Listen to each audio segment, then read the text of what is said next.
Salut les amis, j'espère que vous allez bien. On se retrouve pour la troisième partie où je vous montre ma collection cinéma. Et du coup, troisième partie, si vous n'avez pas vu les deux premières parties, je vous invite à aller le voir. Et du coup, on va commencer par tout ce côté-là. Du coup, là on a un buste de Jason Voorhees dans le quatrième film. Donc c'est un buste, enfin c'est un masque, parce que de base c'est un masque, qui a été réalisé par un Américain, alors je ne saurais plus vous dire son nom. Il est connu sur Instagram et dans l'univers des masques officiels. Du coup c'est un masque du quatrième film. J'ai acheté moi juste le masque et je l'ai fabriqué en buste, où j'ai rembourré avec du, comment ça s'appelle, l'espèce de truc blanc là qui gonfle. Et j'ai réalisé la plateforme, tout ça pour le mettre et faire un joli stand très sympathique. Enfin, pour ceux qui aiment. Juste à côté, figurine dans le même film, figurine du quatrième film, The Final Chapter, de Jason Voorhees. Il me semble que c'est NECA, je dis peut-être une bêtise. Oui, c'est NECA. Très jolie figurine. Je vous conseille de l'acheter. Vous la trouvez aux alentours d'une centaine d'euros sur Vinted. Là, on va passer sur du masque. Alors ça, c'est un artiste qui les a fabriqués. Les masques ne sont pas d'une qualité extraordinaire, mais ils sont plutôt bien réalisés. Donc on a le masque du sixième film, et du septième film. Donc Jason Live et The New Blood. Encore à côté, on a une figurine de Jason Voorhees dans le septième film, The New Blood, avec un petit certificat d'authenticité parce qu'elle a été signée par Kane Hodder et celui qui a fabriqué la figurine. Et du coup, c'est une figurine qui est numérotée, tout comme le masque. Donc, il y a eu 1000 exemplaires de cette figurine-là. Et j'ai la 8310. On passe sur un autre masque. Donc là, c'est The Final Chapter, tout comme le buste, qui a été fabriqué par la même personne que pour les autres masques. Et juste en dessous, on a les VHS. On va aller un peu plus haut avec un buste de Freddy Krueger qui a été fait par moi-même.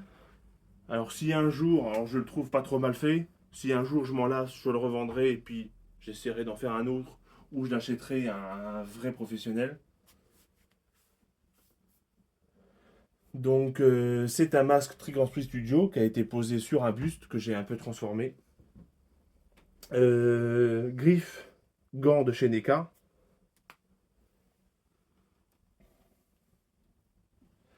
Et en dessous, on a la VHS de Freddy Limited Cauchemar qui a été de base qui était en 3D. Avec un autre gant. Alors ça, c'est un gant que j'ai acheté sur Vinted et que c'est une fabrication maison qui est plutôt pas mal. Donc on continue avec du vendredi 13. Alors je suis désolé, l'affiche a un peu bougé. Ça c'est quand je mets mon home cinéma, il y a les murs qui tremblent. Donc du coup on a une affiche, ce sont des vraies affiches. Alors elles peuvent paraître petites, mais à l'époque c'était des affiches qui étaient présentées avec les horaires des films en fait. Vous aviez les horaires juste en dessous. Et donc du coup c'est des petites affiches, mais ce sont des vraies affiches d'époque. Avec Jason le mort-vivant, donc Jason Live. Et en dessous, vendredi 13, le septième film, donc le nouveau défi, The New Blood. Donc voilà, deux très belles affiches d'origine, de deux films que j'aime beaucoup. On va continuer avec du Jurassic Park. Donc on reste quand même un peu dans l'horreur. Avec pareil, une vraie affiche d'époque de Jurassic Park. Le casque de Jurassic Park qui a été fait maison. Et juste derrière, on les voit pas beaucoup, mais on a Jurassic Park et Jurassic Park 2 en laserdisc. Toujours dans du Spielberg, on a Gizmo en animatronique. Bon, enfin, il parle et puis il bascule la tête. Il, Et ah, une- hein il marche. Il marche pas, non. Puis derrière, il y a une figurine NECA toute simple. Et vu qu'on est dans du Spielberg et que ça n'a rien à voir, on a le jeu Les Visiteurs. Juste en dessous, donc toujours dans le Jurassic Park, on a deux très belles figurines qui sont plutôt des jouets, mais ils sont tellement belles que moi je les expose et je joue pas avec. Ça a été commercialisé en même temps que Jurassic World. Alors, est-ce que c'est pendant le 1 ou le 2, je sais plus. C'est de la marque Jurassic World. Alors, est-ce qu'il y a une autre marque de fabrication? Je ne sais pas, mais je sais que ça a été commercialisé sous Jurassic World.